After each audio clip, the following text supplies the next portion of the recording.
Buish's Digest. Halo Player of the Year. About Digest. Oh, my brother's like putting the Halo names. I don't know if I could do that. It's got to be something close to. I mean, at some point, like my kids roll through and watch us play, and there's other people that are there when we're playing Halo, and when I read off these names and stuff, I don't know if I can pull that one off. Whew, that's good stuff. Oh, there's the notification. Notification.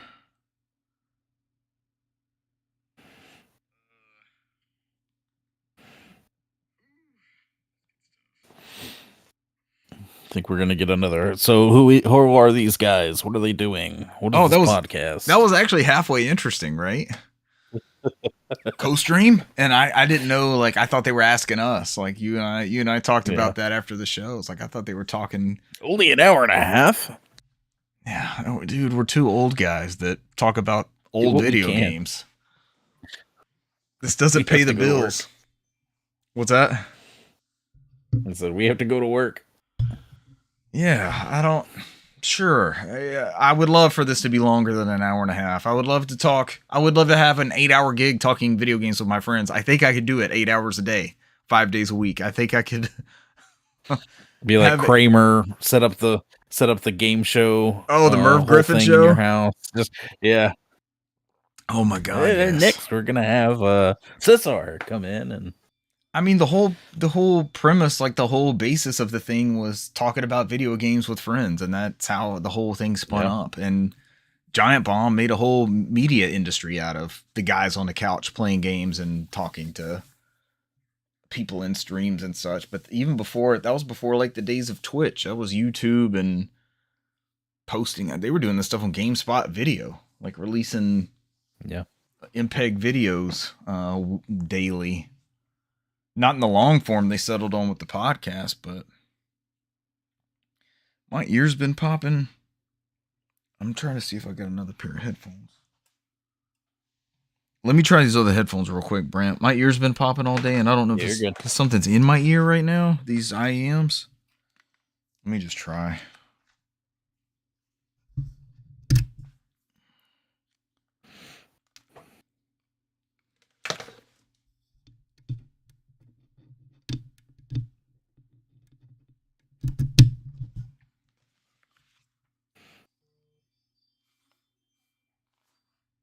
The thing is, unfortunately, is it does it to me like nobody could be talking. It's just me.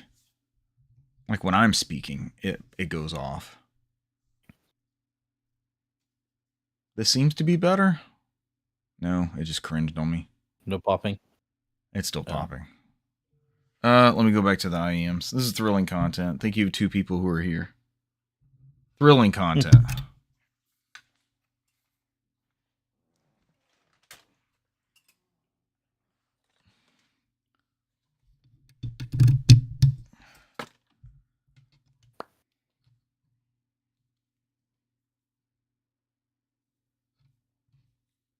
I don't know if it's swimmer. Have you ever had swimmer's ear? I mean, don't know if that's what had it water is. in my ear. No, it like I describe it to my spouse as like it's like inside my ear, but it could be nothing happening, or just something like the TV. I hear the TV in the distance, and it's like it's cringing on the inside, like right inside my ear there. And I haven't been able to explain it to anybody. The way, because it comes and goes. It's not like consistent. And Cesar said he's had tinnitus before. Is that the right term? Like the ring? About to say tinnitus is usually kind of like a whine. That's not it. From what I understand, it's like a kind of thing. I even like a whine. Yeah, like the CRT. Like people are sensitive to the CRT whine. I never hear it. When you cut your TV on, do you hear? Like I hear when it fires up and you hear that electron, you hear electron gun go off. Yeah, Some people static. Some people can't be near CRTs because they hear the television. Maybe I'm just used to. We Yeah, they grew hear up the with hum. them. Yep. Yeah, I've never had that. Some Certain TVs I models. could hear certain, yeah. Or if there'll be certain cables that I plug up, and that's I'm pretty sure, like, okay, this cable isn't shielded, or Yep. this cable's old, and it's just, you know, and you can tell, you can plug it up and go to that channel, and you can hear just a difference in the sound, like that kind of like a whine or a weird tone, or so. Just like some bad crosstalk or something. Yeah. So this is different, you're saying. Yeah, and I'll test like with the family. I'll just have my finger in my ear and with nothing like going in there, and I'm totally fine. Like it doesn't do any of that stuff. And I've even been to. It wasn't an audiologist. Like it's the hearing thing at Costco. You know, they're trying to fit you for hearing aids and stuff like that. Yeah. They said I hear stuff on frequencies that are outside the normal range. Like I have supersonic hearing, but then it's Weird. It's an audio processing thing. But I feel like this is different sometimes, and it maybe it's after swimming. I don't know, but man, it's uncomfortable. It pops. It's like this. It's like this ringing towel thing there's no trigger. Like you can just be talking to me, or you know, in these I hear myself. So it'll be me that sets it off, and it's like, oh, it's just weird. I don't know. Ever been to an ENT? No, it's probably the next step. I'm about to say that would be the next step, is probably if it really starts bothering you. I got a reference to ENT. One. I got a reference to one like this time last year. I actually think it was January of last year, and just never, like, it went away or something. I don't. Yeah. Maybe it's seasonal. Maybe I have like some sort of seasonal drainage. I don't know. More thrilling content for the three people with us. Yes, seasonal welcome. Drainage. Yeah, you're the Southeast premiere. Ear, nose, and throat. That might be. That might be the preamble. Coat that throat. Oh God, the throat coat. Friend of the show, Joel, was asking me what I knew about the DRM story. So Joel may be joining us during the show, and friend of the show, Thomas, may also join us. Let me let them know. Tomas. Yep. If they want to join the conversation. Join the convo. Join the convo. 394. I put that in there right, didn't I? Didn't I update that one? Yes. I believe so. Episode 300. Episode 394. 6 away from 400. 52 weeks in a year. It's a long fucking time. Friends of the show, Joel and Thomas, were around when I was talking about kicking this off and starting this thing. May have been 2 early followers, as a matter of fact. All right, you got news pulled up. You ready to roll? Fucking Echo the Dolphin. Yes, sir. Oh, Echo the Dolphin, baby. My spouse is actually familiar with Echo the Dolphin. I'll have to bring that bit up when we get around to it. I need to see which ones I have too, because we got to talking about that, and I haven't been back down here since. I haven't come back down to see. I know I have at least the first one on Genesis, but I got to see, and I know I've got PS. No, I have the Dreamcast version Echo. I don't have the PS2 one. I did check, but I didn't look through all the Genesis games. My Genesis games are not alphabetized. Do you have any in your collection that are just like, fuck it, they're here? It's those in the Atari games that I just have like in a section, and they're not in any sort of order. No, because I mean that my section of those is small anyway, so yeah, I don't just have them like piled or anything. But I'll wander into a subreddit of Wii or PS3 or something like that, and somebody's collection, and it's beautiful. They've done a great job, but it's unalphabetized, and I can't take it.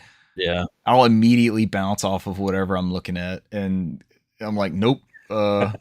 Get that thing in order so I can actually see. And why is that? Like, I'm just looking at their collection. It doesn't matter. And what am I gaining from? But there's something about like the flow. And I guess after seeing these collections over all these years, PS3, Xbox, Wii, whatever, PS2, you're used to seeing like a certain, you're going to have Ace 007, then Ace Combat. Well, I don't know. Because 007 may be, do you put it under From Russia with Love? Do you put it under Nightfire? How do you organize that stuff, Brant? I usually stay alphabetical. You put it in 007? Although Are you going to put all the James Bonds in 007? I've seen conflicting things. It just depends. I don't know. What about Disney's Up? Is that a D game or a U game? Oof. I mean, the only thing I skip the all the articles, so things like, The Legend of Zelda, that still goes with the Zelda stuff, Yeah. Link to the Past, whatever it is. For the show, Joel, put them. It's not a T game; it's an L game. Yeah, friend of the show, Joel, has joined us via YouTube. Thank you, Joel. Your topic will be coming up later in the news. One Brant that friend of the show, Michael, convinced me of was the Tom Clancy games. I ended up lumping all those together. So I had like Splinter Cell and the S's. I had the Ghost Recons and the G's instead, because all the spines were uniform. So it actually looks pretty good with everything lined up. You have Tom Clancy's, whatever. Yeah. Yeah. I ended up making that change. What, Ghost Recon, Splinter Cell, Rainbow Six for a lot of that stuff, essentially. That's the right order. All right, let's get this ball rolling. We'll get a good crowd.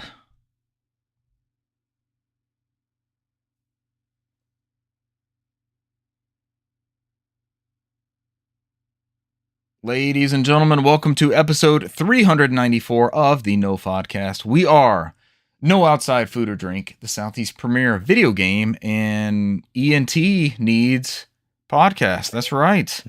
Come for your video games, stay for your news on your ear, nose, and throat. Brant, which of those three things is your favorite to you?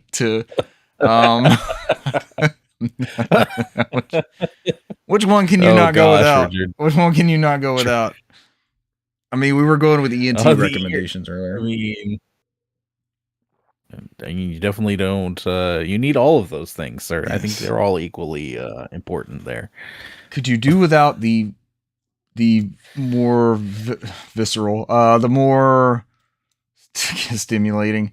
Because I've thought about this before, right? Like we enjoy video games as a medium and movies and music and things like that, but there's, if you were to lose your hearing, would you still enjoy Link to the Past, like we were talking about earlier, and the Smells Like Teen Spirit video? Having been able to hear before, could you still enjoy?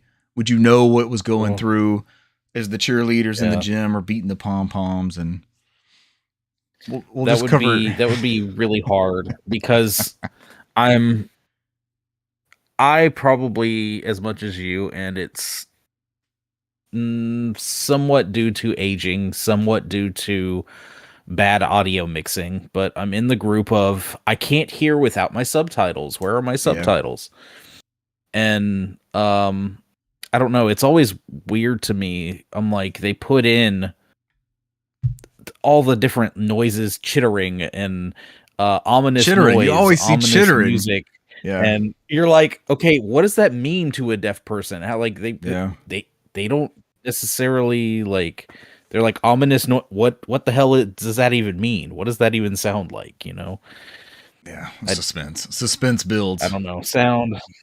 I would be very, very sad if I lost my hearing. I enjoy my hearing a lot. We have the luxury of knowing what those were beforehand. Yes. Like we have a frame of reference to then apply to whatever it is. Nose. You could lose nose, right? Would there be smells that for as equally pleasant smells as there are in the world, there's equally unpleasant smells, equally unpleasant. And COVID took a lot of people's like abilities to smell certain things. Yeah. I'll name drop. Friend of the show, Brandon. A fart just smells like it's just like a neutral thing. Like there's no, I don't know if it's the sulfuric part of it or what it is, but he doesn't smell like the stink of a fart. It does not hit. And I tested this on him because I was like, you're full of shit. He passed with flying colors. He was unfazed. It was not a thing. So it's something that he knew. Friend of the show, Michael, like can't Chinese food doesn't taste right. It's got a taste to it that's totally rewired. Yeah. I love how we got on the ENT thing there based off of my hearing issue on one side with my ear popping. Yeah, the pops.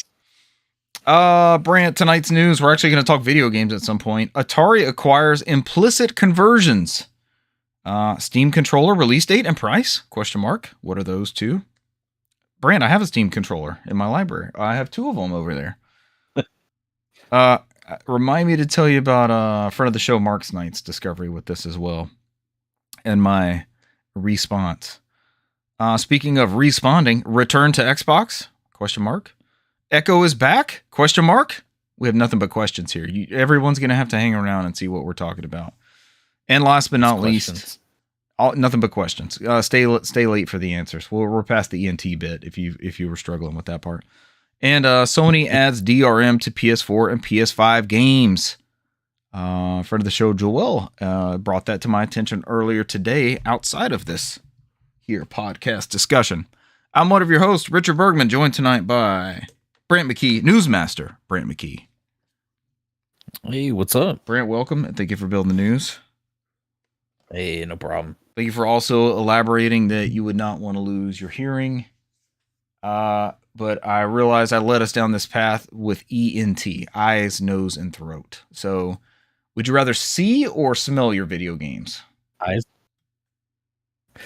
Or swallow your video know, I mean... People are like, damn it, he said he was done with the ENT shit. Let's get on to the video games. I'll take smelling the the Ninja Turtles diffuser controller, pizza controller. Oh yeah. Over having to taste Resident Evil 7 Biohazard. I knew that would get you. The food in Biohazard. What if you had to like? Oh god, the kitchen screen, that kitchen scene, nasty food. Oh yeah. KT says ENT is ear though. I think it's ear, nose, and throat. Like it's the whole like ecosystem of It's you said eye, nose, and throat. It's not eye, nose, and throat. Ear, nose. You have to hear the games. Yes. So we were right on that wavelength. Then I got myself turned over backwards. Yes, ENT. You're right. The actual ENT, not the video game version that I'm trying to create. Or Brant, I was thinking when you started talking about the Ninja Turtles controller, I was thinking about the infamous and very expensive now Earthbound strategy guide with the scratch and sniff stickers. Ooh. Friend of the show, Joel, claimed to have had this at one point. I never saw this, and I'm assuming you never saw the Earthbound strategy guide either. He had the box with the cartridge and the stickers and everything. Golly. But they came with, the scratch and sniff, like when you're trying to sample a Febreze thing, or is that a relic of like millennial past? Would those stickers still even be scratch and sniff anymore? Ugh. Would they just dissolve if you try it? How much would it cost to find out today? I bet that's fucking expensive. Way too much. Way too much. Dude, even just like the cartridge version of that game is ridiculous. Oh. Earthbound scratch, I think is all I have to do. But scratch and sniff is in there. I'm about to say, I don't think that came in the Japanese version of it. The box with the guide and the cartridge loose, I see for $3,000, $2,900. But I also see $10,000 on here. All right, guide with just the scratch and sniffs is $300. For science, Brant, I think you should. We both ponying up 150. Report back. We just share custody of the guide. Like every 6 months, we swap custody of who has the guide that can scratch and sniff. You have scratch and sniff visitation rights. You can use our Patreon funds for this. It's my weekend with the guide. Yeah. Cancel all of our plans. I have the guide. I'll be scratching and sniffing. There's got to be some. I've actually got them in there. When I was working retail, you may have some of these. The Game Boy Advance, Nintendo came out with. They called them Nintendo Mini Classics, or I know in Japan they were called Famicom Classics. So they came out with like Super Mario Brothers and Legend of Zelda 1 and 2. NES Classics, maybe. It was what it was called here. Yes, I believe. They were budget $20 releases. I need to go find this. Remind me to show you after the show. I have some Nintendo Scratch and Sniff stickers. I forgot. I've got these. Ice Climber was one of them. But they come in a roll, like, you know, a roll of stickers where it's like folded on itself and you just kind of like accordion it out. And I've got all these NES classic Scratch and Sniff stickers from games retail past. I wonder if any of those are out and about on eBay or collectors markets or anything. What's your let us know, nofodcast@gmail.com or in the comments, what's your favorite Scratch and Sniff experience? It's a millennial thing, right? I think I was headed that way with the conversation. Like, this was a huge, that's not, and holograms. You remember holograms on everything? Everything was cool and it had a hologram. Where did that go? That's cool as shit. Who ever decided like holograms are not cool anymore? They save the holograms for sports tickets now. Yeah, that's how you know your sports ticket's authentic. It is authentic, yeah. But you would get, like, speaking of sports, like, you would get a World Series, you would get a Braves hat with a sticker underneath it, and when you turn it back and forth, it'd be like the World Series logo and this hologram. Yeah, authenticity. Holograms for authenticity. That's a necessary thing. Brent, let's get in this news. Atari acquires Implicit Conversions. Who are they? We talked about this maybe a couple months ago. Cesar had sent me a video, or maybe us. I know I watched it, discussed it with him. They did a whole video, and we should post these links or have them available, or I don't know what, but this group was talking about how they specialize in PS1 ports, essentially. They're like the masters of this. And I had watched this because they worked with projects on and off and trying to get stuff out there. But it was, they had exclusive for the PS1 or the PS1 classics on PS4 and stuff. They were doing the stuff for Sony. But they were so few and far between, and we were worried, like, is that stuff going to dry up? Like, not a lot of people are playing these, or not a lot of these products are coming to the premium service. This comes from Chris Golion at VGC, VideoGamesChronicle.com. Atari has acquired Implicit Conversions, an emulation studio which specializes in ports of games up to the 32-bit era. Okay, so that's something that's not exactly what I was familiar with. Implicit Conversions is responsible for the Syrup engine, an advanced emulation engine which brings 8-bit, 16-bit, and 32-bit games to modern systems. Its engine currently supports 7 classic systems, the most notable being the Sony PlayStation, with PlayStation 2 support said to be coming soon. That's what Cesar and I had talked about when he sent me whatever this was, and it was like, they dream of PS2, like they've gotten certain things going properly, but it wasn't quite where they wanted to get it to, marketability-wise, I believe. As a result, Implicit Conversions has already worked alongside Atari subsidiary Digital Eclipse on Mortal Kombat Legacy Collection, where it worked on the 3 PS1 games in the compilation, as well as the Rayman 30th Anniversary Edition. I supported one of these. I have not yet picked up the Mortal Kombat Legacy Collection. Did you grab that on anything, Brant? I did, but I still have not booted it up. It just got a big update, I believe, like maybe 20 minutes ago, like as we were starting to get going here. And featuring cross-play, of course, with the patented Mortal Kombat K for cross.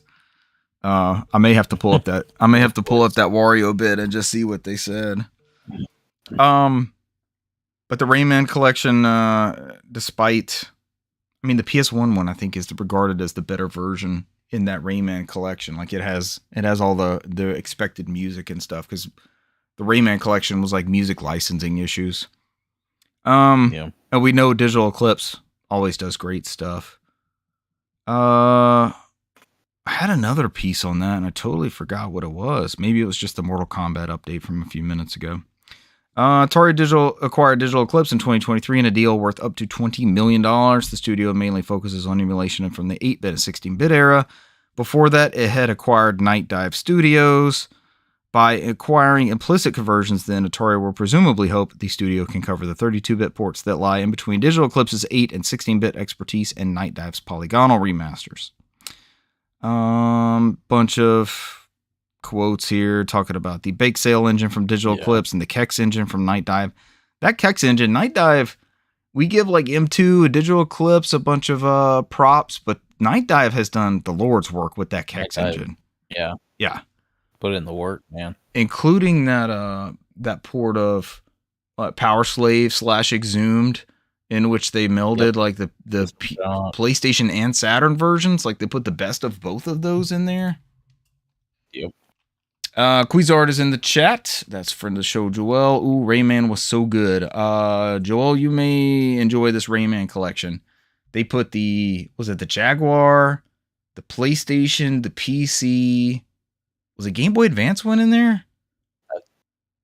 There's like maybe Game Boy Color or Game Boy Advance. Maybe it's a bunch of them. Yeah, there's 3 or 4 versions of that original Rayman in one collection, and it was $20 on Steam. It may be on sale since then, but it's a really good collection. There's some weird music licensing issues because the original composer passed away, from my understanding, a few years ago, and that's just kind of been in limbo. So there's some odd stuff there. If you played it on PlayStation 1, you're probably gonna get the more correct version of that ROM. The other ones have a little bit of a adaption in there or music. They created some music for it, so it's not exact ports of a bunch of these games, specifically music wise. Thinking Inside the Box is here. Box, what's up? What's up, Box? Yeah, Box. We're talking about old school games for old men. We're talking about implicit conversions being purchased by Atari, the PS1 port expert folks.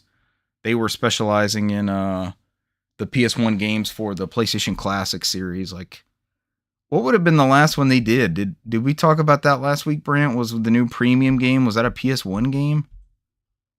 I can't even remember the last time it was like a straight up PS1 game. Oh my gosh. I know Tekken Dark Resurrection, but that was a PSP title. Was the last one a PS2 game? I think so. I feel like it was a PS2 title that was going to have all that rewind and stuff. Kex engine, working alongside Digital Eclipse, more stuff. Yeah. Yeah, it's just them welcoming them into the fold. Like I said, outside of M2 may be the only one outside of this Atari group to not be like a specialized emulation style expert, right? To be in this fold. Between Night Dive, now implicit conversions and Digital Eclipse's work. Hopefully, too, it seems with Digital Eclipse's recent output, they've been stretched kind of thin, right? Like that Mortal Kombat collection is still kind of getting padded out. There was an update today. I need to look that up real quick. But it, let's see. Yeah, we need to find that news. It's good. It's not bad news, but it seems like they just been either stretched too thin or took on too many projects, or this was just the ultimate kind of addition that they were gonna start accumulating under all these other studios just under that Atari umbrella. This comes from Gamatsu and Saurmano. Mortal Kombat Legacy Collection crossplay, of course with the K. Update now available, plus new online modes, technical enhancements, and bug fixes. So crossplay allows players to compete against one another across PlayStation, Xbox, Nintendo, and PC platforms in quick play and online arcade modes. The update also includes 2-on-2 combat online for the first time, enabling tag team matches in Ultimate Mortal Kombat 3 from the arcade, Ultimate Mortal Kombat 3 from the Super Nintendo, Mortal Kombat Trilogy from the PS1, and Mortal Kombat 4 from arcade.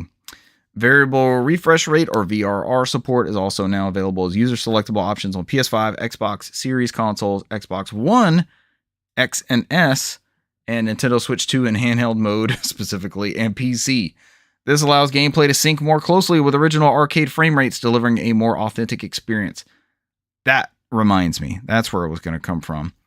John Linneman on the Digital Foundry network of shows and content and everything like that.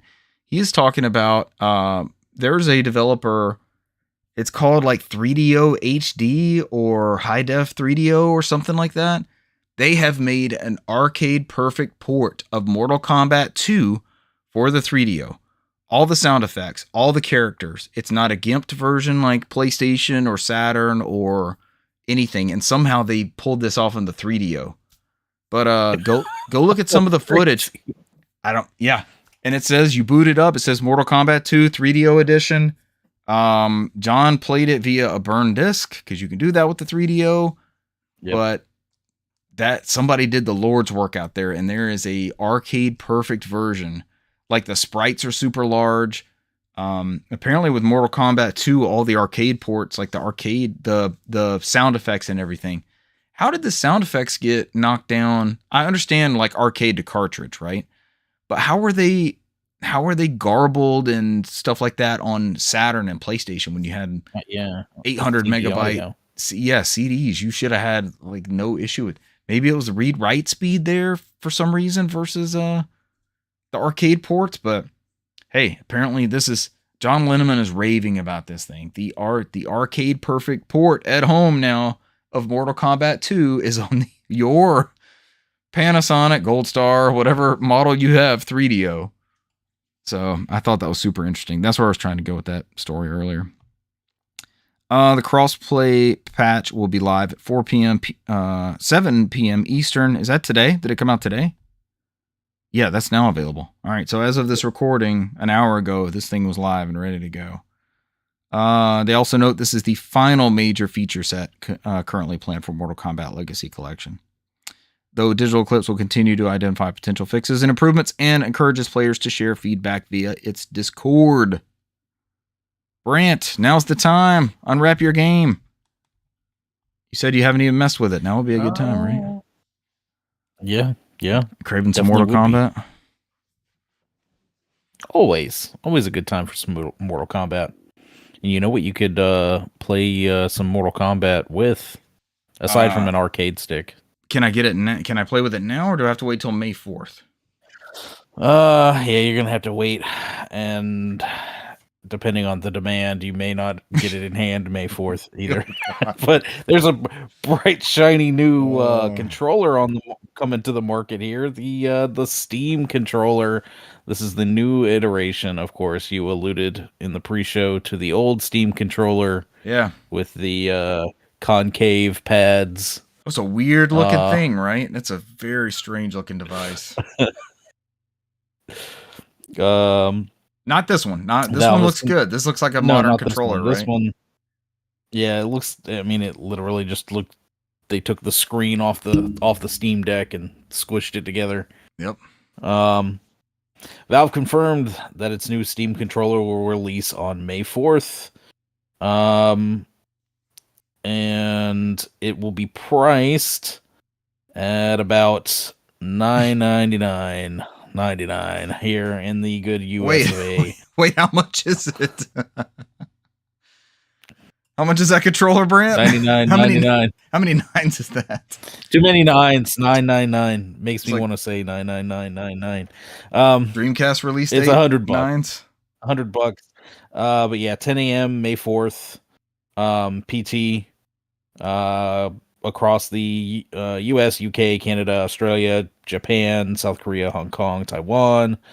No pre-orders. I mean, no pre-orders. No, I'm assuming that these are going to get gone pretty quick. Yeah. But I can't see them not having a big stock with the the rest of the article talks about.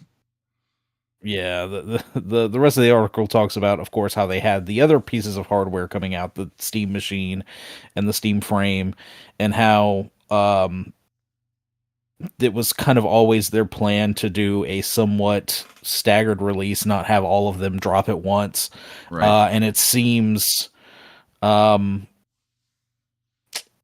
easiest to go ahead and throw the controller out there first. Because, quote, it doesn't have RAM in it. It's not that complicated to get it out the door. Meaning they can get it. They can get a hold of the parts for this thing and make it.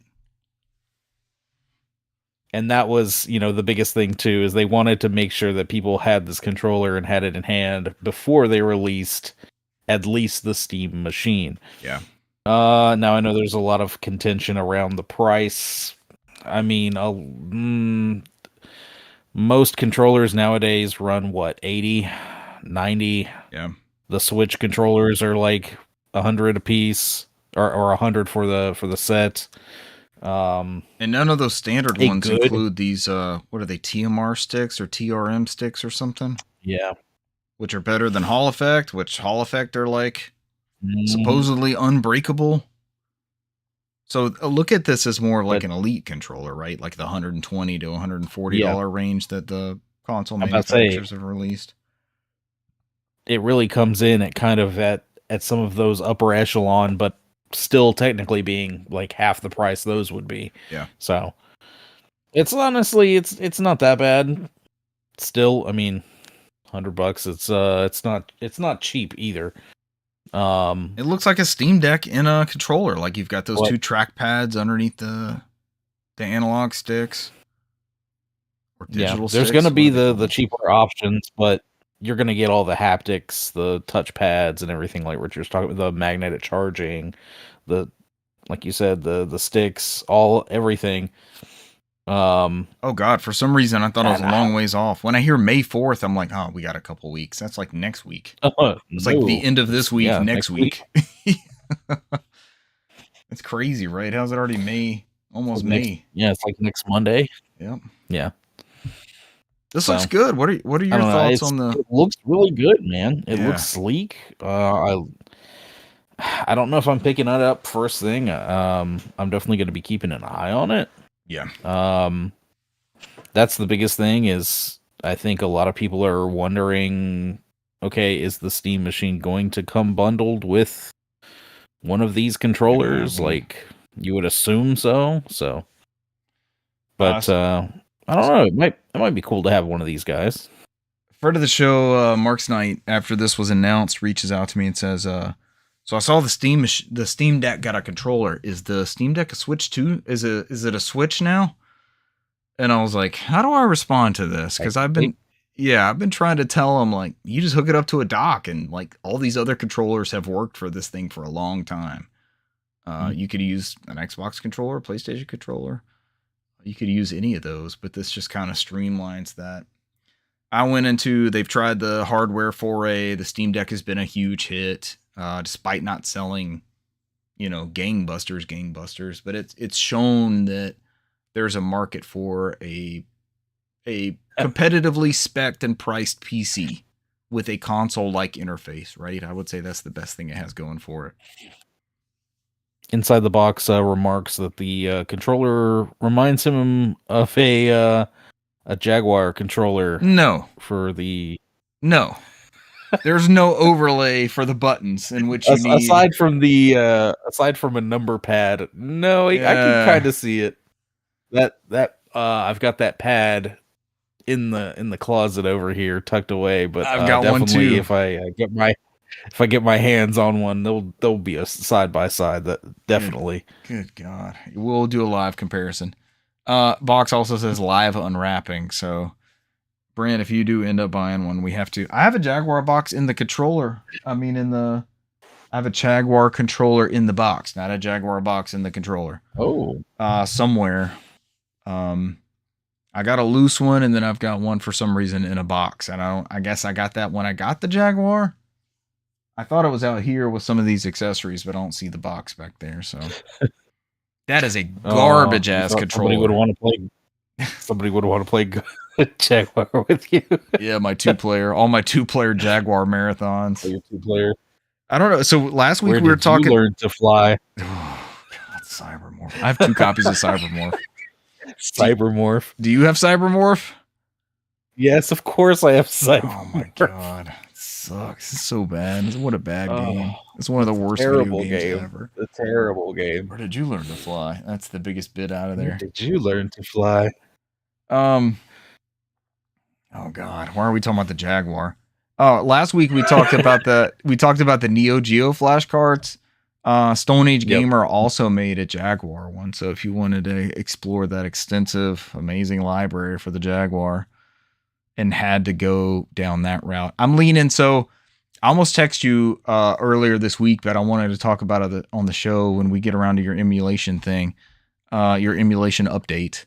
Has your that Taiko Yuden thing come in yet? That Superstation device? No, it hasn't shipped or anything. No, it's I don't think it ships until like July. I want to say it said Oh July or man. sooner. I've got a hankering that thing is going to be like an ultimate device, and with all the skills that you're acquiring leading up to that, it's going to be a monster. With all the stuff that it supports, that you could put those good cores that you can put Yeah. on there, no more fighting all these bootleg emulation. Mhm. They've done. I'm knocking the contributions, but there's a certain way that FPGA playback configuration has been configured. That's the specific difference in the FPGA stuff with these cores. Is you're not trying to run these different root emulation pieces. You're running an FPGA version of those cores. I'm very curious, very very curious, Brant, when that thing shows up. Steam machine, Steam controller, $100. That doesn't seem bad, but I almost feel like 8-bit dough has broken the ceiling on some of these PC and adaptability controllers. Like, Yeah. there's great controllers for like $30-$40 that you can use for that, and maybe that They go on sale too. Yeah, I've gotten them for like $20-$25 before. yeah. So Woot has them cheap they're all the great time. controllers. Oh, they're fantastic. And you're not just constrained to PC on a bunch of those. You can use them for anything. I've got one for that analog 3D that works for that analog 3D is a 64 controller, but it works for Switch and PC and Nintendo Switch Online 64. So choices are out there. Choices are always good. And if this is going to be a quality Steam product, I'm assuming they've made good hardware so far. Next up in news, players are frustrated. We could summarize this one, I think. So, yeah. Well, so go ahead. It's basically, if you look at it, it's just bullet points. So, because it's like Ash Sharma and Matt Booty basically just had like a little blog post there. Do you see on this article that you linked? Please zoom in on her jacket. Did you see her jacket?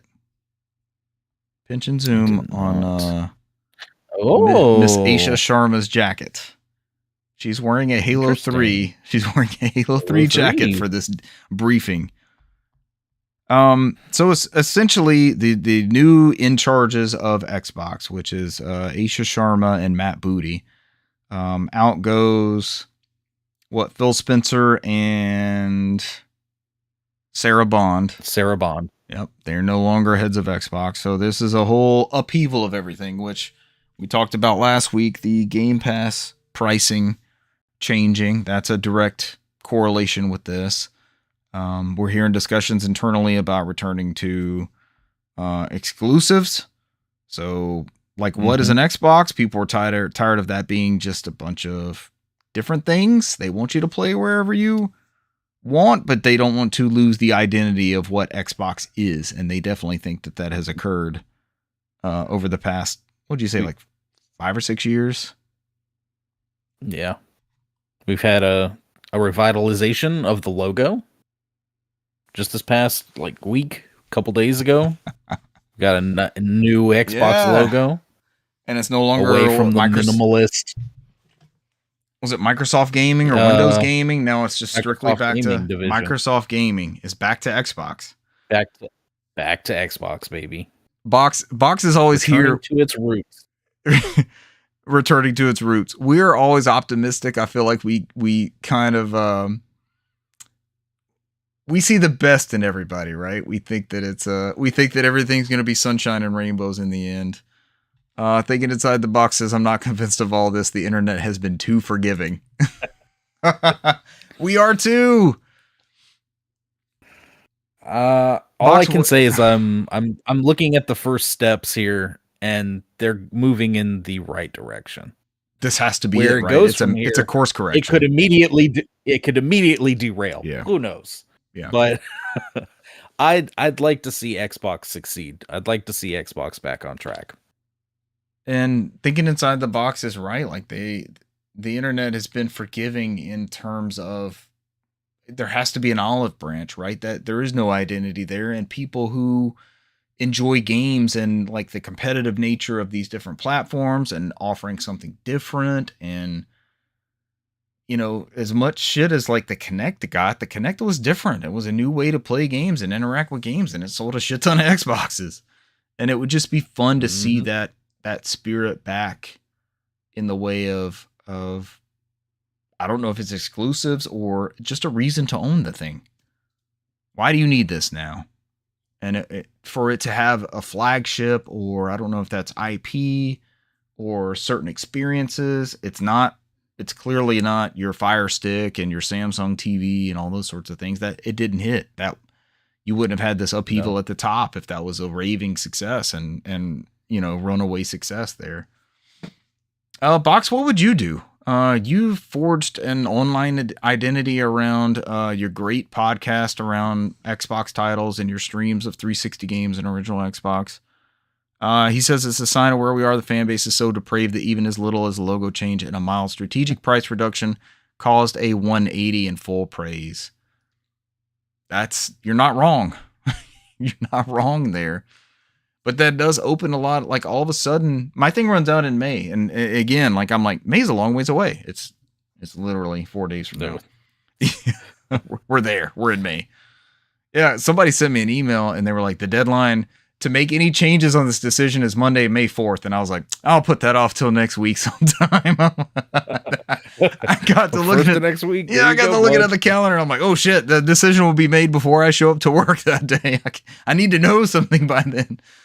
Or forever hold my peace, right? But we want to see what that is. Yeah, you had Box. I think Box is just pessimistic. What would I do about what you said? What would I do about what you said? He means like we're talking about like to get Xbox back. To what does that look like? Right. What is your perfect view of what could put Xbox back on track here? Right. Because you've seen from the very beginning, the original Xbox, the 360 into the One and now the Series. Like an old guy like us, you've experienced that transition of the highs and lows. Okay, I'd love to see a return. What's the return? What does that look like? Is that like market leading and this is where people play third party, or the online infrastructure is so much better? We started having, the 360 and PS3 were different animals, totally.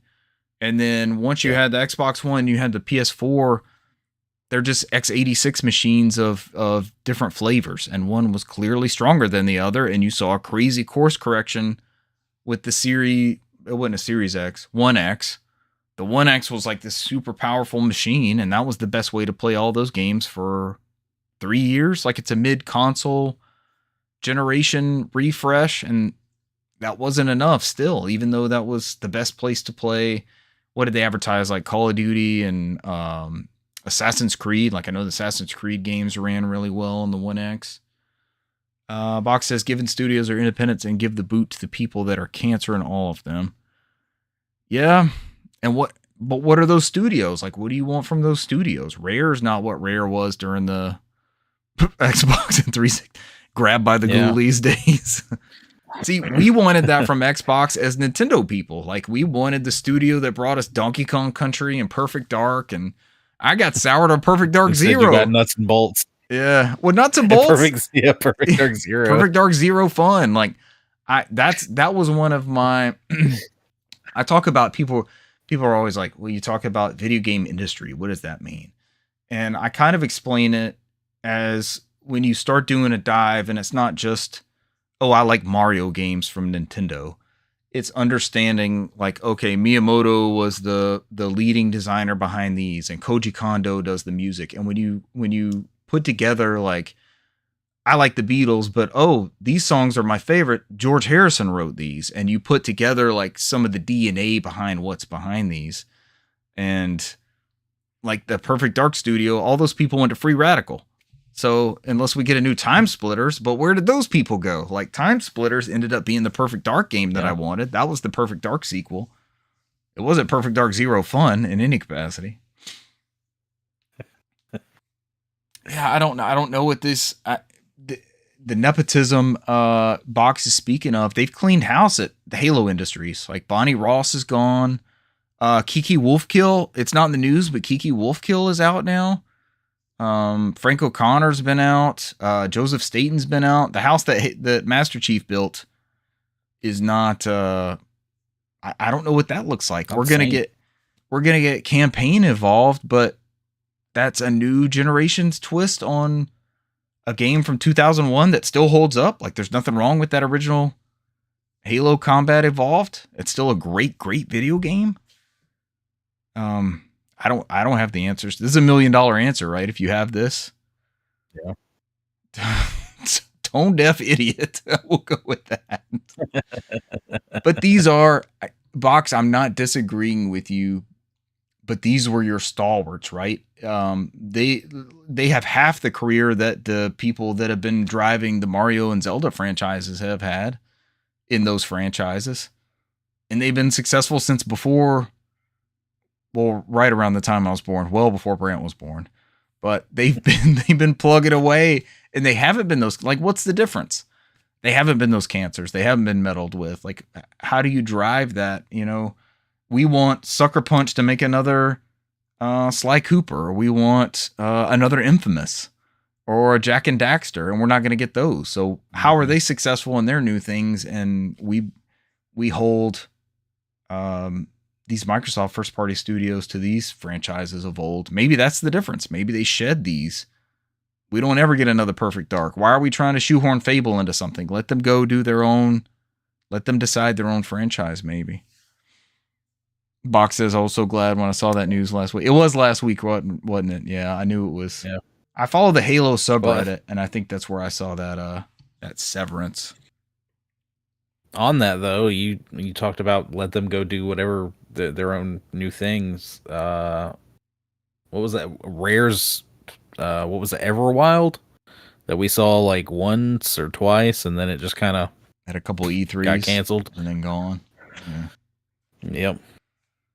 Meanwhile, they had Sea of Thieves, which Sea of Thieves is like a crazy successful property on everything. You can play it on Steam Deck. You can play it on PlayStation 5. I'm waiting for that for Switch 2, right? Too many people having say, pushing narrative, and perverting series into things they never were. Yeah. I think about this a lot with sequels, and are things just a flash in the pan and meant to be indicative of the, Bungie pushed 2 generations of hardware. Were we supposed to get any sort of Halos outside of those? Master Chief Collection on paper was awesome, and then when it launched, it was just dog shit. And it took a lot of updates and it's still not perfect. We every weekend we play Halo Master Chief Collection, and someone is going to get booted for no reason because their game froze, not because they quit, and they will get a ban for, it feels like 5 to 8 minutes is the minimum, Brant. And it just sucks. Like, it kills all of our momentum. We're deciding, like, do we hang out and wait for the ban to lift, or do we just call it at that? So we talk about this every week, I feel like, and there's always a new spin on this, but we're going to be part of the weekly evolution of what Xbox turns into. And I'm with you. I hope they're successful. The milking IPs is out of control. But what is that brand without those IPs? Remasters and remakes is just too much, but I feel everyone is creatively bankrupt. That may be the ultimate answer there, is the creative bankruptcy and the lack of flexibility to produce anything outside of looking for one of those live service white whales.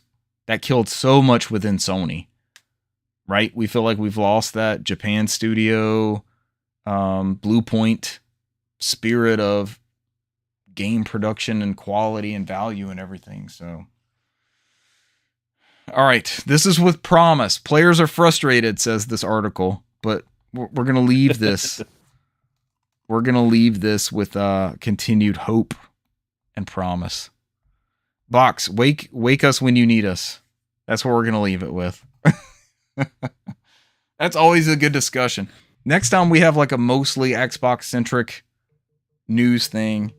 Box, if you're willing to get on here with us, I think we throw you into our shenanigans, and you can throw down with us. That'd be a lot of fun. Oh, you're in the live service. Yeah. That's it. Grinding for Halo bucks or Master Chief points or Fable bits or whatever it's going to be. Download your new season now. We're with you on that, man. We're old men gamers too. We're playing these same modes and maps on Halo night after night. Happily. I don't want anything else from that game, right, Brant? Except for it to not kick us and ban us. Right. I don't need anything. I don't need any upgradable weapons or armor. Nothing stupid. No poses. Don't need new skins, new paint jobs for the guns. Nothing. Just let me keep playing that thing and not get kicked from it. Speaking of old scratch games. That dopamine. Yeah, no dopamine. Old games. Old games, Brant. Who would play those? Brant, did you like a certain Dolphin series on the Sega Genesis? Dolphin series. What if I the Miami Dolphins? What if I were to echo those sentiments? I see what you did there. What are we getting in the Echo the Dolphin series? Yeah, you must be talking about the return of Echo the Dolphin. The series everyone was asking for. Echo the Dolphin Complete will apparently contain all versions of Echo the Dolphin, the Tides of Time. That was the second one, right? Yeah. And the Tides of Time. As well as a brand new contemporary Echo game. Box, that's a live service. That's a live service Echo the Dolphin game. Are you ready for this? Oh, God. Unlock your new skins. You have to pay to surface, come up and do it. Brant, they're not skins, they're fins. You unlock new fins as you play through the Battle Pass. You're giving away too much. Sega wants you. They're calling. Sega has recruited me after this episode. The original Echo the Dolphin was released for the Sega Mega Drive Genesis in 1992. Before being ported to the Master System, Game Gear, and Mega CD. The sequel, Tides of Time, came 2 years later. Followed by the Game Gear and Mega CD. A Master System port was released exclusively in Brazil, because we know Brazil loves them some Genesis. Which was the game? I'm sure it's the Game Gear game. They share the same architecture. I didn't know there was a Game Gear Echo. You didn't know there was? Maybe I have one. I haven't dipped into the Game Gear library in so long. Pretty sure I played a handful of Game Gear games like 2 weeks ago, just going through everything. Looking, I played like the little Panzer. No, through my emulation trials there. I was about to be really impressed. What was it? There was Panzer Dragoon. Like Kids Mini? Or Panzer Dragoon Junior Mini, something like that. It's yeah, Junior. It was interesting, I guess. Echo the Dolphin and Echo Tides of Time both came out for the Game Gear. There's 2 Echo games for Game Gear. According to my quick eBay search, you can get each one for $5. You get shipped. You can get both for $20 shipped. Yeah, that's crazy. There's a Japanese import for the Game Gear. They made him look way more cartoonish in the Japanese like cover art and stuff. He's like a hardcore villain look here. Made him look edgy, right? Edgy Echo. Yeah. Although the new announcement says it will contain all versions of each game, it does also say it goes from the 8-bit Master System era to the 16-bit Genesis Mega Drive generation, implying the Mega CD versions may not be included. They talk about give us the CD audio. The original creator is leading the studio that's in charge of this. It includes what's his name? Members of the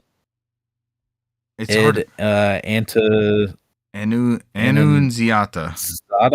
So Ziata? he Yeah. followed me when I used Twitter. He followed me on Twitter. And I actually had conversations with Really? him. I had conversations with him years ago about, he was very active on Twitter, just talking to people. And it was around the Okay. time he developed something else, and I had asked him about Echo the Dolphin. And he replied to me, and I was like, oh, people will actually, like, there's, it's a celebrity in our industry, right? There's people that will chat with you about this. It was another game he had coming out, and that's what he was. Let me see what it is he's talking about. He's kind of out there. He did Colibri for the Sega 32X too. Okay. The Hummingbird game, which is kind of a rare and expensive 32X title. I don't see anything on here that I would have chatted with him about. I thought it was a lead up to something. He also worked on Tiny Tank Up Your Arsenal for PlayStation, which is like, if you go and look at, I've got a copy of this. If you look at the graphics and stuff on this on PlayStation, it looks like something out of like Dreamcast or 64. Like it's a very, very good looking game. Tiny Tank Up Your Arsenal, which that subtitle would be borrowed years later for a Ratchet and Clank game. Ratchet and Clank. All right, go on with this Echo the Dolphin. To continue, Echo the Dolphin Complete will include new features including speedrunning support, achievements, and leaderboards. It will also contain meta quests, which span across the original games and the new games, offering challenges that thread through the entire Echo universe. What's the Echo universe here? Echoverse. It's got aliens in it, remember? It's like, it's not just underwater stuff, it's aliens too. I'm trying to see if there was anything else in this art. I know there was. I'd seen something about it to where you could actually. I'm not seeing it in. You play it in a browser, right? I'm about to say you can go to their website and actually play the original Echo the Dolphin in the browser there. Yeah.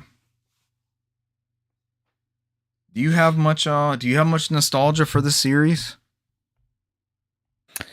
No, I mean Echo the Dolphin was I mean it's a interesting looking Genesis game, and it's got some good physics and everything. Mm-hmm. I was never like super into it, but I mean it's a cool little game. I don't have a whole lot of nostalgia for it though.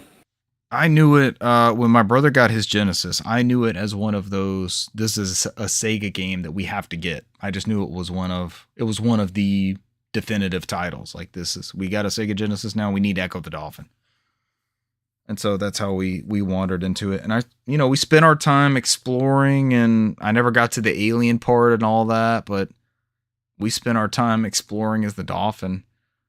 If you kind of look at it mechanically, there's not a lot to it. It's kind of like a top-down adventure, but it's framed with 16-bit underwater caverns, and to me, there was just not as much compelling. It wasn't more compelling than a Super Mario World or like a Kirby's Adventure for the NES, or even like Toe Jam and Earl or Sonic the Hedgehog on its platform. But you got more out of the underwater levels from Donkey Kong. Yeah. Yes. Yeah. That's not an unfair statement. But it's definitely unique, and it was successful. It is. And it was a Genesis defining franchise. It says here he had nothing to do with Appaloosa Interactive. I thought he was part of them. So they went on to make Echo the Dolphin Defender of the Future on the Dreamcast, and that was ported to the PS2. It says he has no involvement in that game. They also worked on the Jaws game for PS2 and Xbox. I don't think that one came to GameCube. You remember that? That's an Appaloosa Interactive joint. Maybe this is when I talked to him. Back in 2013, Anun Ziata, who didn't have the rights to the Echo the Dolphin IP at the time, attempted to crowdfund a spiritual successor called The Big Blue, but that was ultimately unsuccessful. That sounds like that timeline would line up for me chatting with him on Twitter. 13 years ago. But if you're an Echo the Dolphin fan, rejoice. Do we know what this is coming to? Did it say anywhere like No. PS5 disc collection? Like, what do we need? Do we have a publisher? Is there anything? Yeah. It's very cool that all this stuff will, hopefully we get like rewind features and scan lines and all the good stuff and good good quality ports of these. All right. Last but not least, as I've tickle in my throat all big of a sudden, news. I'm completing the ENT piece of this. ENT, yeah. Full circle. Yeah, eyes, nose, and throat, as I tried to make it. Definitely ears, which is what I led the whole bit into. Brant, tell me about this 30-day DRM and whether it actually works or not. This is a huge topic right now, and this news came out today, I think, right? This is like the raging news story as of this morning. I mean, it's actually been happening for the past like couple of days, I believe. Okay. It's just kind of over the weekend. So it's a growing number of players, PS4, PS5, have noticed that after an update that their digital library, any digital games that they downloaded, what was it, after like the 26th, have all got 30-day checks on them. So originally reported by a Modded Warfare on YouTube. The new version 13.20 update for the PlayStation 20 for PlayStation 5 appears to have added some DRM for digitally his digitally purchased games. According to the channel, and then also tested by some Twitch streamers, any game purchased on or after a certain date appears to have 30-day timer applied to it. Players do not, if a player doesn't play the game for 30 days, they will have to reconnect their console to the internet to renew the license and reset the 30-day timer. So I had my coworker ask me this because a lot of people are thinking the same thing, like, and it's going around social media to where if you don't play your game within 30 days, the timer expires, then you no longer own your game and it's gone forever. Not the case. It's just, if you're playing offline, you have to do an online check-in. As long as you're connected to the internet, which most people are, you're not going to notice a difference there. But it does extremely suck. I think most people hate DRM to even have this check-in at all. And this is not totally dissimilar from how the Xbox One was announced with their 24-hour DRM. Yep. Your Xbox had to check in every 24 hours or those licenses wouldn't work. So this is a 30-day. And I feel like this has been applied to PlayStation stuff in the past. Like, I feel like I had PS3 demos maybe where I had to authenticate for some reason, or it was going to spin to check like even when we play Nintendo Switch Online stuff, we fire that up and it's like checking to see if this is playable online, but we're paying for an online service. So we kind of expect that sort of, if you want to fire up something on Netflix and you're paying $24.99 a month for Netflix, you kind of know that you have to be online, then it's going to do some sort of check there. It's not the Netflix of old where you get sent a DVD in the mail. I'll keep going with the article, but that is the one thing is people are like, Sony hasn't responded to this. So people are a little worried, but at the same time, it was also going around that it's possibly some kind of error, some kind of bug that got added in the update because it's only applied to digital purchases, after of a certain time frame.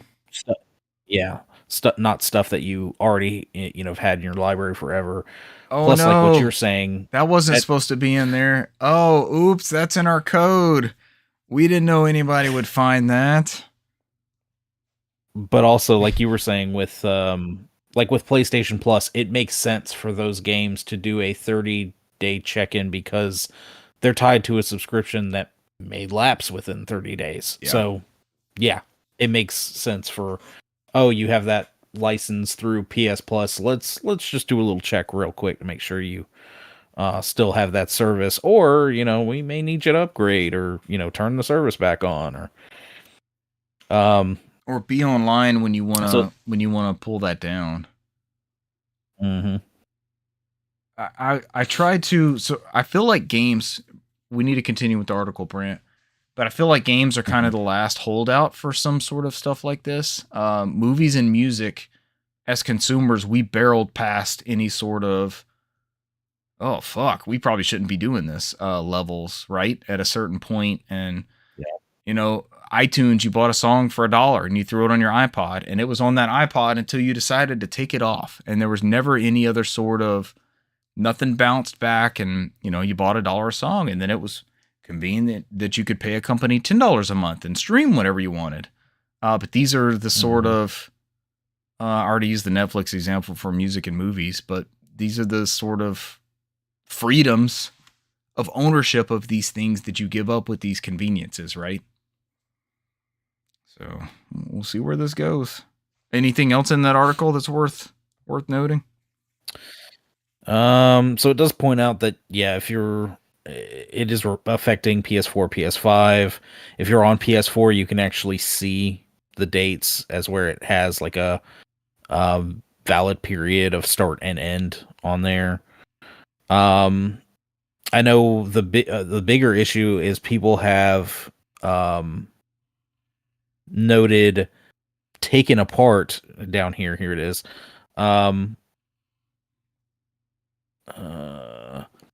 So this goes through somebody, content creator named Spawnwave, who tested 4 games on his console, 2 digital games he purchased after the report started, a digital copy of Crimson Desert he bought after the reports, and a disc of Pragmata. All 4 games run as normal on the PS5, whether connected online or not.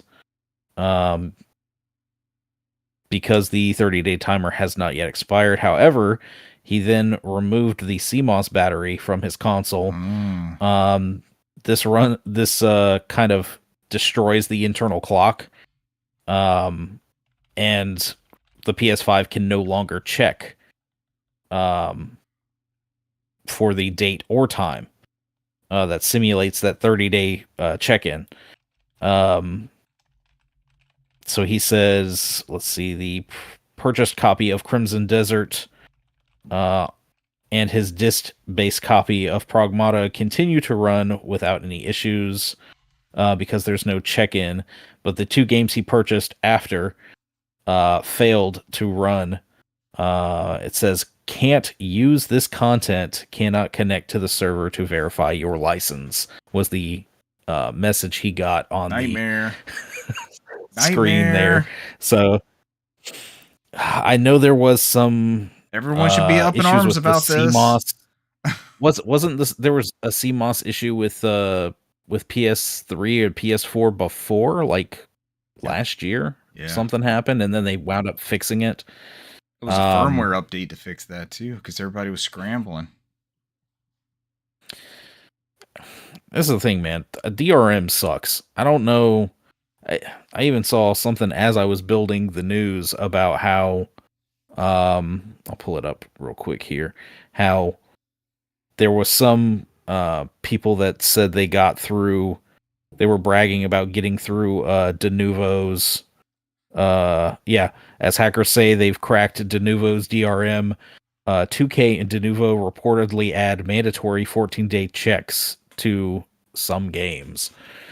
So, man, these digital licenses, said, it just doesn't make sense, man. Just because you bought it doesn't mean you can run it within your constraints, your time constraints or needs. And what is this to keep from happening? Me from sharing my library, like buying a PS5 and downloading everything I have and giving it to you to play free forever? What is the difference? What are we doing here? Is it to force you onto the store?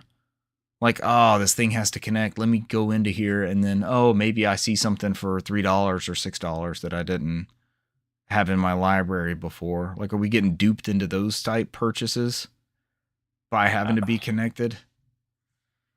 Remember, Don Matrick dug himself a hole with this. He was like, "Oh, we have a product for you if you don't want the 24-hour DRM. It's called Xbox 360." Xbox 360. Infamous.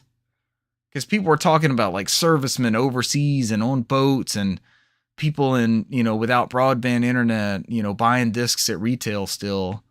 That was their whole, you can't trade the disc. Remember, you were going to trade the disc into a retailer for a percentage of the price. And it was just a DRM key that you were trading back and forth. Oh, man. That's a fucking mess. Hopefully next week we talk about some sort of a reversal there.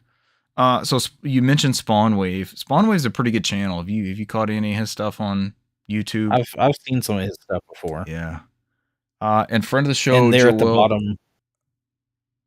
Oh, I was going to say there at the bottom it does have that modded warfare guy speculates that the changes may have been implemented to prevent certain exploits for jailbreaks.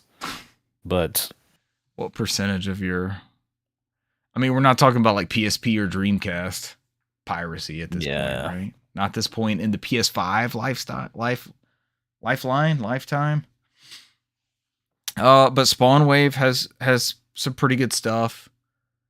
And also, friend of the show, Joel, sent me a video from Mystic. Mystic checks in on like PS3. Who's playing PS3 online in 2026? He like jumps on a bunch of games at the start of every year.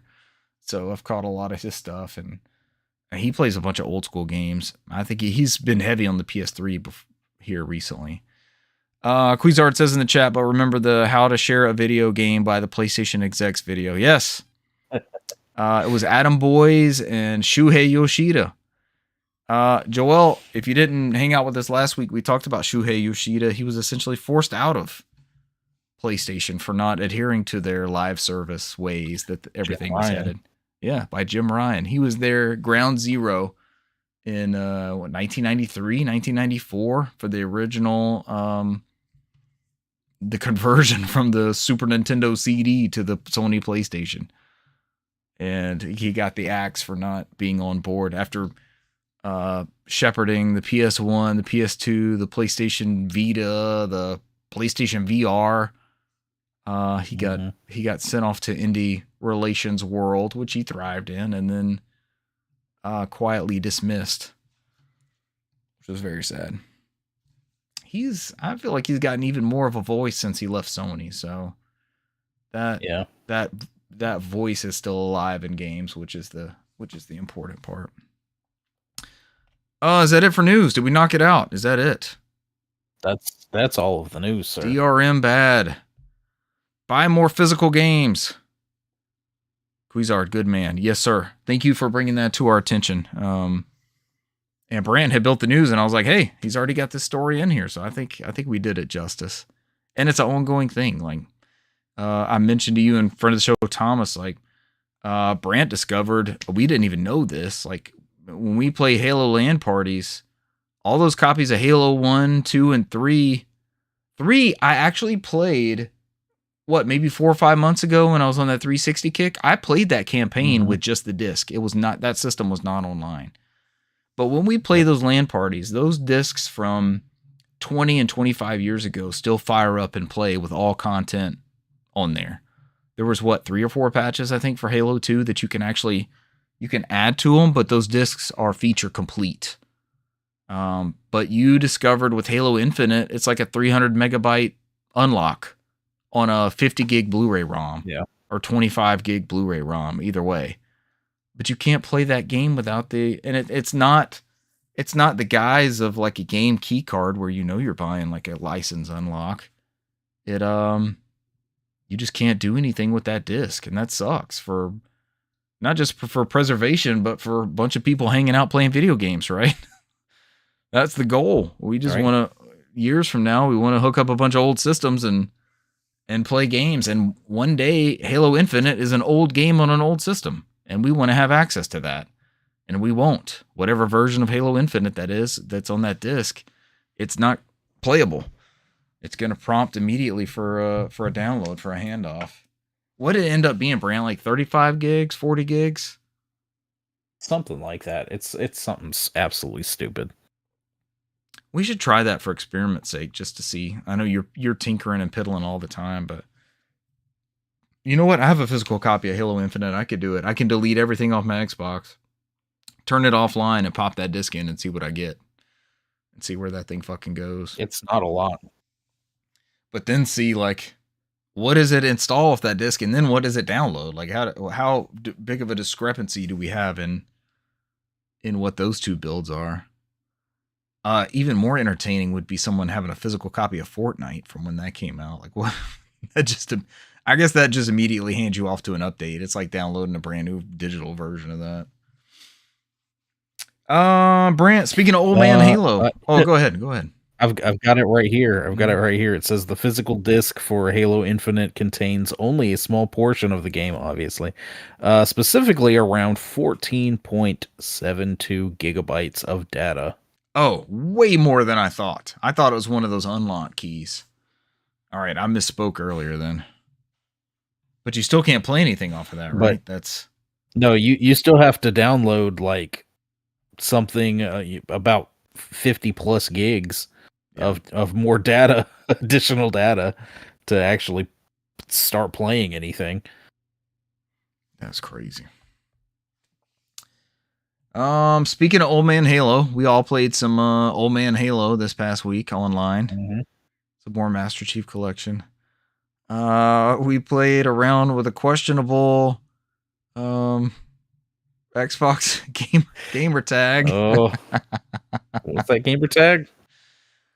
We read it as digest, and we'll leave it as about digest. Which, of course, we got Reader's Digest jokes out of, and amongst other things. But we had some really good rounds. We lost some rounds. I feel like we banned somebody this week. Is there somebody we had to throw in there, or was that the week before? Yeah, we did. I can't remember that person. Yeah, we had to kick somebody. You'd spawn and you'd see them flying above you with the rockets, and it's just like, all right, what are we doing here? This is not what I signed up for. This is not a good time. So I played a couple of rounds by myself, and it was not. So here's the background to this. I have a Series S upstairs, and I haven't messed with it in a while. I guess I've got it downloading updates in the background because it had no major OS update or anything like that. And I picked up my Oblivion save file from right where it was at, and I played a couple hours of that. So I'm progressing through the story. Basically, you're trying to recover the Amulet of Kings and take it back to Martin. Then he sends you out for something else, and you take that back. It's kind of some fetch quests things, essentially, right now, kind of driving that story forward. But that gameplay's really good. I think I raved about that Oblivion remaster last year for like Games of the Year. It's still a really, really good way to play that.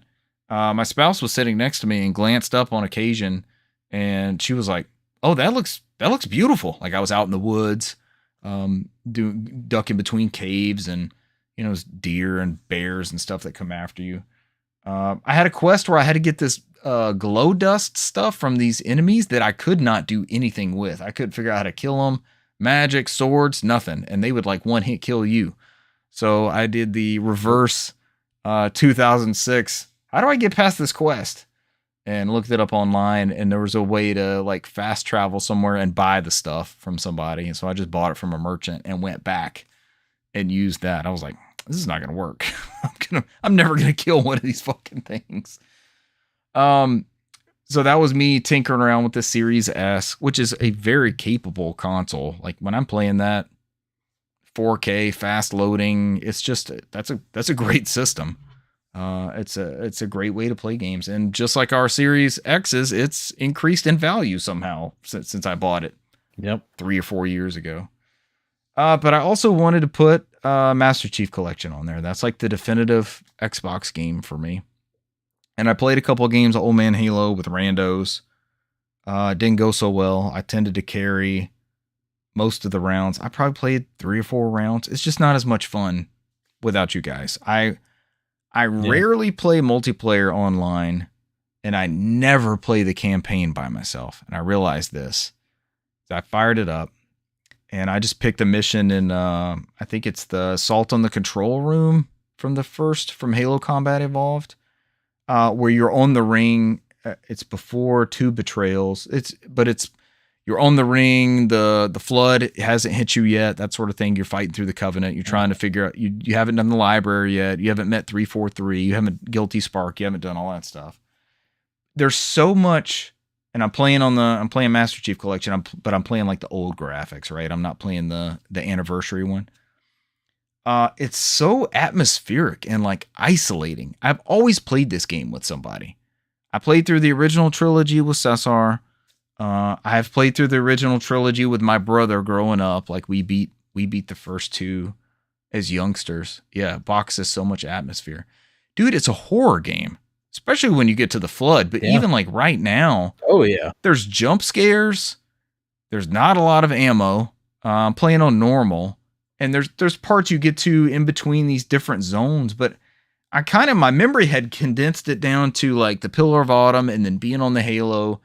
And you go in the Truth and Reconciliation, then you go into the base, and then you come out of the base, and then you're in the alien ship again, and then you get off the Halo. And I had kind of like condensed this whole mission down over the past 25 years to these core story beats. But there's so much in between in there. I had a Warthog in one of these, and I'm winding through the what is it in the Halo lore? It's not precursors. It's the Brent. What am I trying to think of? They left everything behind. Like they left the Halo arrays. They set it up in case the flood you had to wipe everybody out from the flood. Box is probably yelling at. He's typing. He's gonna yell at the screen. Oh my gosh. Not the precursors, but whoever. Not the reclaimers. But you're going through their constructs, right? And then we think all the Marines are gone, like Cortana's telling me. We hear this battle taking place, and she's like, I thought all these Marine contingents had been wiped out.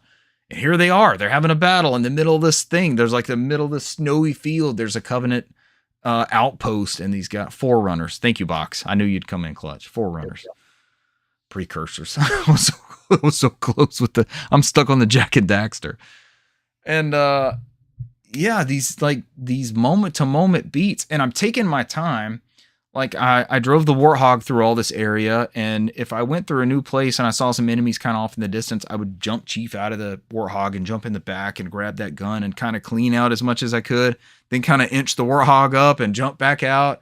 And I would explore, like behind me there would be areas where a Marine had died and there'd be a rocket or a sniper or something, and then you get a couple sniper shots before you go around. Man, there's so many ways to play these games, and the way they designed it was so. I knew when we got an Xbox and we were playing this, I was like, this is not available in anything else for a reason. You need the power of the Xbox for this thing. And it wasn't just a marketing ploy, right? It wasn't blast processing. You were in a whole different world that the other 2 machines just could not. They could not generate. Yeah. And we could play it together, and that was the big thing then. But it's haunting. It's isolating. It's atmospheric. It's a totally different experience by myself. And your memory remembers these big bombastic, like Michael Bay, what they call it, the 15 seconds of Halo, I think. But there's so much in between those beats. There really are. And then the beats that I didn't remember, like freeing the Marines. And then the game can play out so many different ways. Like I picked up a character with a sniper rifle, and he was in the side. I'm sorry. And then there was a gunner in the back. So I had a sniper in that passenger seat. He apparently has unlimited ammo. So as long as I kept this guy alive, he was sniping for that passenger seat. And it added so much to what had always been like a couch co-op experience to me. And it's good. It's really, really good. I may do a solo run of those campaigns. I've never done that. I've never beaten a Halo game. Cesar will say he's never beat the first Halo Combat Evolved, but yeah, he's never beat the first one. He never has. I have to write that wrong. I guess I'm writing that wrong on PlayStation, but he'll write He'll volunteer for that as soon as you volunteer for Yeah. some or what was it, Double Dragon? Double Dragon. Oh god. I don't know if I'm playing. Sure, I'll take a beating on Double. Basically, all of Double Dragon is like the last 5 seconds of whatever I did to him on Halo. Box, if you don't know this lore, Cesar and I played through all the campaigns together.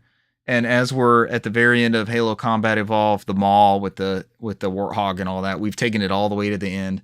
And I guess there's like 3 or 4 Covenant people at the end, and I tossed a sticky and I stuck him, and he died, and I ran through the end, like within half a second. It wasn't like an intentional thing, but I stuck him and he blew up, and I finished, and we're looking at each other, because I'm pretty sure we were playing couch co-op, or maybe it was just a pause online, and he was like, I think I died. I don't think I made it onto the. So he's stuck with that over the past. What? It's been a long time since we played that. That he's never beat Combat Evolved because he blew up and didn't make it into the Pelican at the end there. But it's just one. I guess it's just become one of our lore bits. But I guess we'll fix it on PlayStation. I also downloaded that on Steam Deck and got that up and running. I've never beat those on Steam, so I think that's what I'm actually gonna switch over to. And Steam lets you like load and offload those campaigns, so you can start with the first one and then delete that and then add the second one if you like cleaning out the fridge style.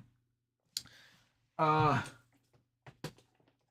got these a while back and I meant to talk about them. Those are games played, so now it's games acquired. And Brent. Some of these are duplicates, so if you need some of these for your collection, let me know.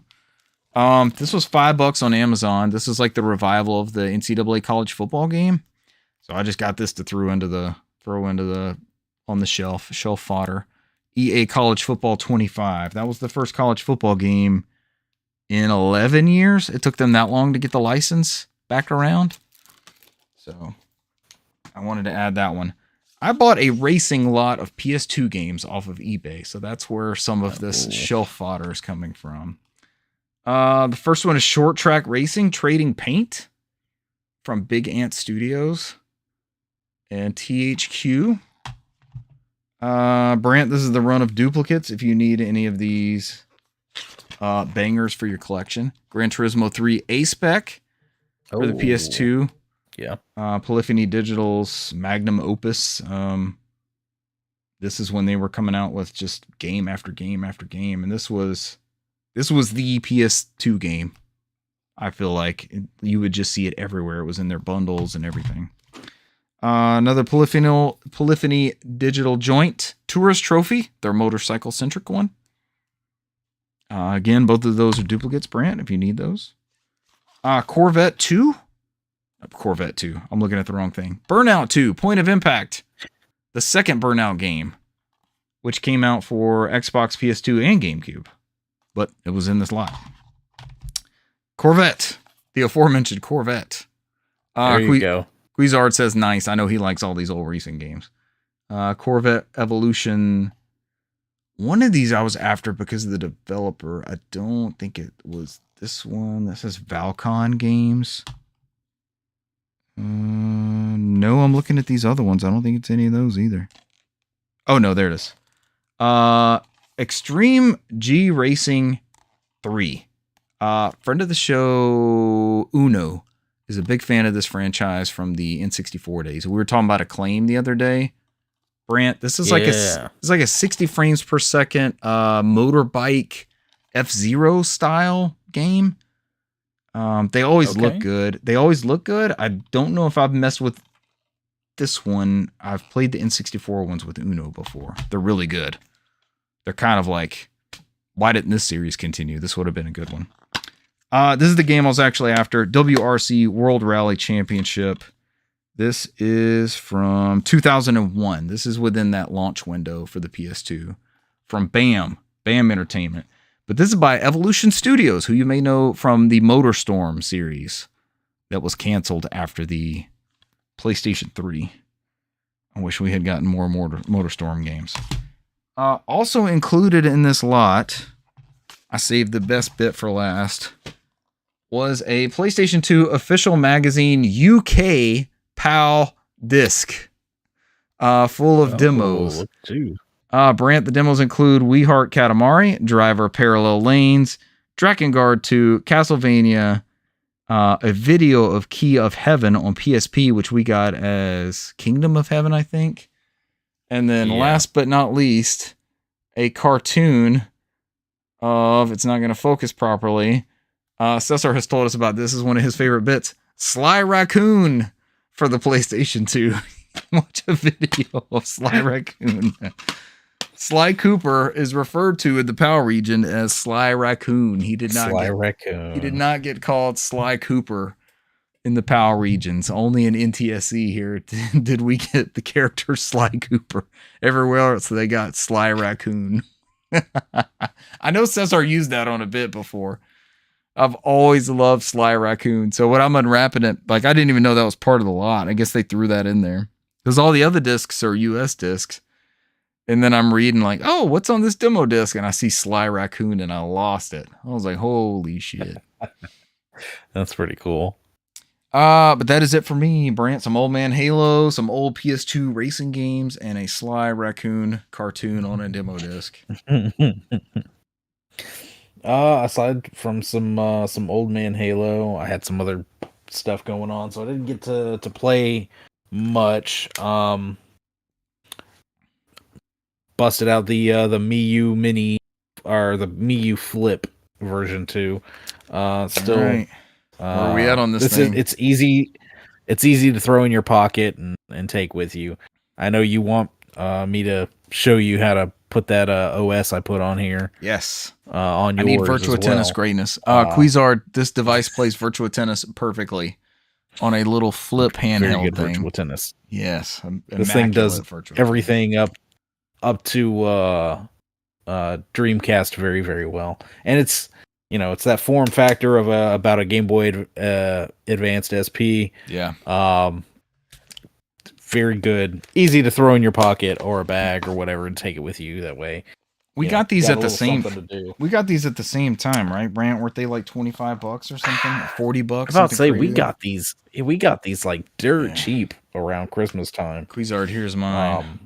Got 2 analog sticks on there, but Brant's been doing the deep dive on emulation stuff, and he says, "OMG, yeah, Brant's got all sorts of stuff. He's got the Dreamcast version of Virtua Tennis running on that thing, and it looks perfect. That video, oh my gosh, yeah, video was amazing. Great. If it just plays that, and that's all it does, I would be happy with that as a device." I did continue to mess with this Ambernick RG Vita Pro. That's the one you're configuring for somebody? No. This is the one I won and I'm playing around with. That's the one they sent you. The Vita Lite. The other device is in Georgia, so I should hopefully have it by the end of this week. If not by tomorrow, as long as the couriers play nice, it could always decide to take a trip way off to the middle of nowhere for some reason. Stay on the van like my launch PS5. It's still on the van, isn't it? Yeah, I got refunded for it, but they never updated. Like, it never reported as missing or stolen. It's in somebody's fucking house. Oh yeah. Somebody probably already traded it in, got themselves a PS5 Pro. Sure. I'm glad they had fun with it. I just secured it for them. So that other Ambernick device I set up for my niece, I installed a OS called Newly. And I saw where they actually had an alpha for this device. So I actually went and you have to pay to actually get into their alpha builds for it. You mentioned this group they have before. Like a whole list. Yeah, they have a whole list of things that you can actually go in. They've got a full release for, and you can download them from the GitHub. Otherwise, the alpha builds, you can pay. It's like $3, and you get access to the special channels on their Discord, which let you download those. So I downloaded it, threw it on here, started messing around. It's got the same deal as the other newly build, so I can put the ports on there. I know in the pre-show you heard me playing the old Windows 3D Space Cadet pinball. Yep. I got TMNT Shredder's Revenge running on here as well. And that's all through that port master, where it takes there's all sorts of different games that they have a huge list for, and you have to source some of the files for, because you legally have to own these games. But they have Linux based ports for those, and you can put them on these little handhelds. And those work fine. It's this machine originally was both an Android and Linux backend. Mm-hmm. And I just didn't like the version of Linux they were using, which is why I went to this new. But and that's still a flavor of Linux. I've got to. Yes. Okay. Newly is like a version or somehow related to Baudicera, which is just like another fork of Linux. I've heard Baudicera come up when people are building like there's been a lot of these videos online about people building their own Steam machines.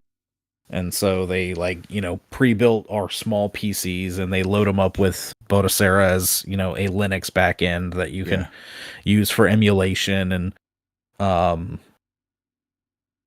Steam access and all this other stuff. So the problem is I could plug the old SD cards in here and play off of those both on Android and whatever fork of Linux it had on it originally, and GameCube plays decent, PS2 plays decent, everything else runs great.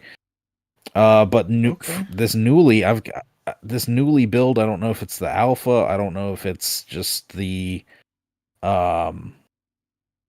emulators on here, or if it's just they're not configured right yet. I've just started playing around with it today. GameCube and PS2, they run great in the cutscenes, but once you get into the game, GameCube has some slowdown and some weird stutters and things. PlayStation, I mean, it absolutely chugs. I'm like, I played PlayStation Perfect on this device before installing this shit on here, so I don't. Original PlayStation? Yeah, I was. Well, not original but PS2 stuff. Like PS2 stuff, for some reason it's chugs. I don't know. That's why I've got to check with some of the check all the configurations and things. Yeah, and maybe there's just some setting or something I've got to change. But I know with the Miu, I know over the weekend I just went to some of my old reliables. I booted up Crash Team Racing and played like. I almost said Crash 2. I feel like we always test Crash 2 when we fire up one of these. What was that when we first got these Crash? We got a Spanish version of Crash 2. Yeah, Crash Dos was on there. Wrath de Cortex. But I played some Crash Team Racing, probably about like 9 or 10 races went through.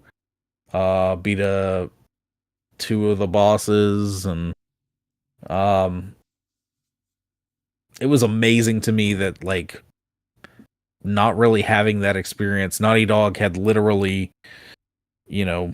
worked exclusively on those Crash games up to that point. And I mean, the other stuff they did some Apple II stuff, they did Rings of Power on the Genesis, and Way of the Warrior for 3DO. Way of the Warrior on 3DO. They did, they were supposed to be the 3DO Mortal Kombat clone stars, but they really got into a groove with Crash Bandicoot, this 3D platformer. Yeah, and then all of a sudden, once they were about to be done, they flipped and did a kart racer, and just how good of a kart racer it actually is. And fucking nailed it.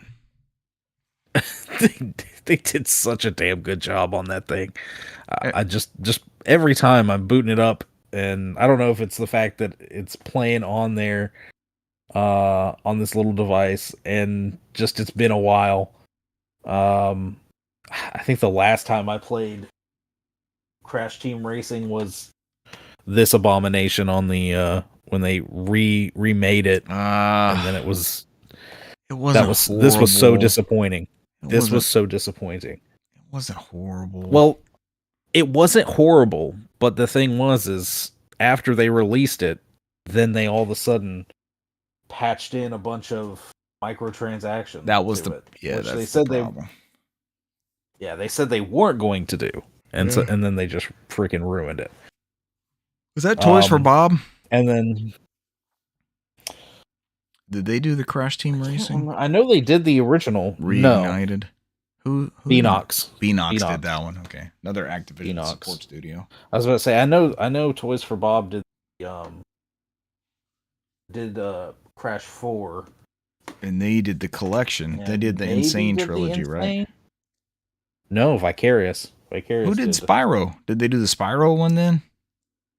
Toys for Bob was Spyro. Okay. Yeah. And yeah, like I said, they did the Crash 4. Yep. Which you enjoyed, but it was difficult. Like aggravatingly difficult. It was okay. It wasn't. I think it was better than that what was it? Wrath of Cortex, which is still an okay game. But that wasn't the PS2 one handled. Yeah. Wasn't that Vicarious Visions also? Vicarious Visions or Traveler's Tales? So? One of those. The original Crash 5 or Crash 4. It was Crash 4 Japan. No. You know who it was? Give me a hint. Konami developed? Or Konami published? Konami. No, but who developed it? What does it say on the back? That's all that's on it. It's Universal published Konami. That's all that's on here. It must have been after, but that's after Naughty Dog. I guess Naughty Dog left at Universal Studios Publishing, just like Insomniac did. Yeah. Oh wait, no, there it is. Yeah, it is Traveler's Tales. Traveler's Tales. Yeah, they were like your before they became like a Lego Star Wars factory and Lego Batman and all. They were kind of your fill-in developer. Yeah, TT Games, Traveler's Tales. Almost like Eurocom, but quality. Yeah, I like that Wrath of Cortex game. It's not a terrible game. It had some good ideas, but it was just more of the same, right? After we'd had three of the same. And then my other just game I can play basically with my eyes closed at this point, Castlevania Symphony of the Night. Just sitting there playing through that. Yeah. Best game. It's such a good game. The music, everything, just the art style. It's funny. I'm trying to turn a coworker onto it, and he's getting to the point. He's like, I loved the dialogue at the beginning. He goes, but then I get to the point where death takes all my shit, and he goes to the next part. And he goes, and I just keep getting killed by the skeleton, and he goes, and then I have to start over. And he's like, I just don't know what I'm doing wrong. I'm like, you're not fighting back. What? It's not that hard. You get a scabbard or something, right? Like a Calbert? No. What is that sword? You punch it? No, you punch that first skeleton you come across has a sword. If you sit there and punch him, he drops it. Like I think he drops a short sword. So short sword. Okay. I knew it was something. Like you immediately get something. You're not left alone for long. But yeah, I'm like, dude, you have to and he was talking about having to restart over and over, and he's using an emulator too. I'm like, dude, there's save points. You can you can drop a save immediately after you get past that point, and that way you don't have to worry about it. Because he's like, I've got to get to the save point. I've got to. My goal is just to get to a save point. I'm like, no, don't you're wait that you're good. long. Yeah, you don't have to. Don't wait that long. Because he's using some kind of other OS as well. So I was like, dude, just look up the shortcuts, because there's all of these things have all these different shortcuts, keybinds, and oh, there you go. There's a save, there's a load, there's a fast forward, there's so. But yeah, other than that, nothing else. That's about it. That's it. All right. I wanted to go on a rant. I'll save it for another show. I want to go on a rant about games of 2001. Everybody talks about 1998 and was it 2017, like Breath of the Wild, Nier Automata, all those games that came out in 2017. Almost, I'm gearing up for a 2001 rant with Halo Combat Evolved. All those insane. Remember that PS2 lineup of like Final Fantasy X, Eco, Jak and Daxter, Devil May Cry, Ace Combat 4, just like this crazy variety. Grand Theft Auto 3. You had the GBA, you had Luigi's Mansion, Super Smash Brothers Melee, Halo Combat Evolved, Dead or Alive 3. Yeah, I'll save it. Oh, it's another conversation for like greatest year of gaming. Oh, yeah, Game Boy Advance, you had Mario Kart, Super Circuit, you had Super Mario Advance, Golden Sun, F-Zero, Maximum Velocity. Yeah, I'll save that one. Well, that'll be a conversation. We used to, about to say, we talk about that all the time, where it seemed like every week you turned around and there was something else hidden that week. It was constant. And just variety. Something new coming out for everything. Remember when Box is cheering me on. Box says, I'm looking forward to a good old-fashioned rant. Remember when you learned, like, mechanics are ironed out now. You know how to play a shooter. You pop a shooter in. We know. When's the last time you played, like, a new Battlefield and you were like, I don't know how to blank. You just know, right? Part of the gameplay used to be trying to figure out what the fuck, like how to move around and figuring out what the hell to do. Yeah, what button does what, and just like they move different, and when you got something new, it felt totally new. Whether that was good or bad, sometimes new was dog shit, but sometimes new was just a totally new way to play. And we got Final Fantasy X. Somebody, that fucking graphic popped up again, and it was like Final Fantasy 7, 1997, Final Fantasy 10, 2001. Like, look at this spread that we got in these years, but we also got 2 awesome games in between those 2 games. Yep. And now it's just like, okay, what have you played past 4 years on PS5 that have had those sorts of? It's just, that's a good old fashioned rant, Box. It'll be coming up. I might be ready to defend. And that's like super pivotal media for me. That's biking to my friend's house, and he had just gotten a Dreamcast, and then he just got a PS2, and I was getting cheap PS1 games at the time, and I got the Game Boy Advance that fall, and just there's all sorts of shit. So we need an episode with no news and no games played, and we just have these like one-off specialties. I think this would be a pretty good time. If anybody wants them, I think Box is down for some nonsense like that, and some favorite years or topics. Like, I would love to do a deep dive on a topic, but we'll see. There's more to go. 394 episodes in. We'll keep evolving and coming up with new stuff. What's that? Yep, 394. 394. We made it. We're almost to 400. All right, ladies and gentlemen, thank you for joining us this week, and we will catch you next week. Bye. See you. Adios.